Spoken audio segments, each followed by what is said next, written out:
Joseph. Carlos, wala si Grace sa mausoleum ni Catherine eh. Hayaan mo, iikot muna ako dito sa sementeryo. Baka nandito lang yun, hindi pa nakakaalis.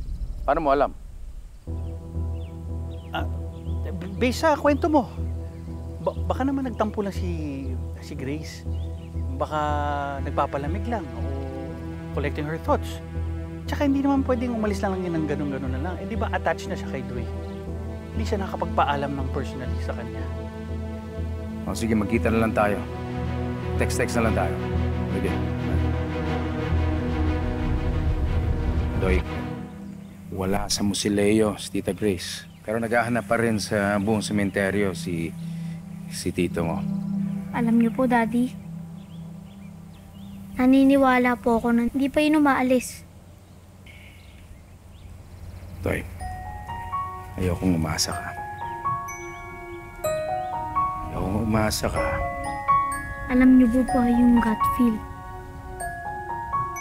Hindi ko pa po nararamdaman sa stomach ko or wala pa po akong kutob na nakakaalis na po si Tita Grace dito sa earth natin.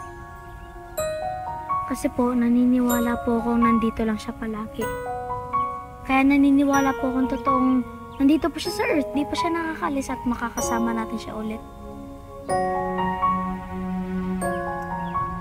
Di, pag-pray po natin siya.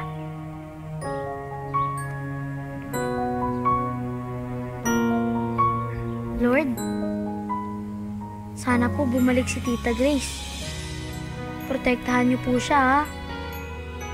Tilayo niyo po siya sa mga accidents tsaka sa mga masasamang tao. Amen. Dahil sa'yo. Sir, pasok po. Ako nga pala si Doc Santillan. Kaibigan ako ni Doc Seth. Gusto niyo po ba ng drink? Hindi na. Kailangan ko lang makuha yung binili ni Doc Seth. Nasaan ba? Sandali lang po. Meron ba kayo ditong spare na kwarto o basement? Bakit po? Kung meron, i-ready mo na. Dahil baka dalhin na dito ni Doc Seth yung babaeng alien. Si Tita Grace, dito na po siya titira? Hindi. Dito siya itatago ni Doc Seth. Hindi ko po magets. Bakit niya itatago? Kikidnapin po ni Ninong si Tita Grace? Ngayong alam mo na, isa ka na ring accomplice. Kaya huwag kang gagawa ng anumang bagay ay kasisira ng ninong mo. Pero masama po yun kasi baka... Just be quiet.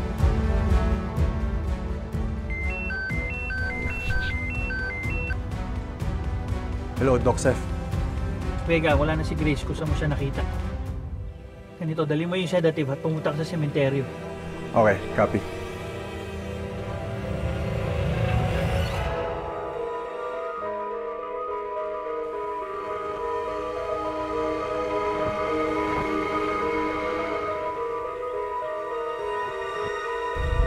Masaya na.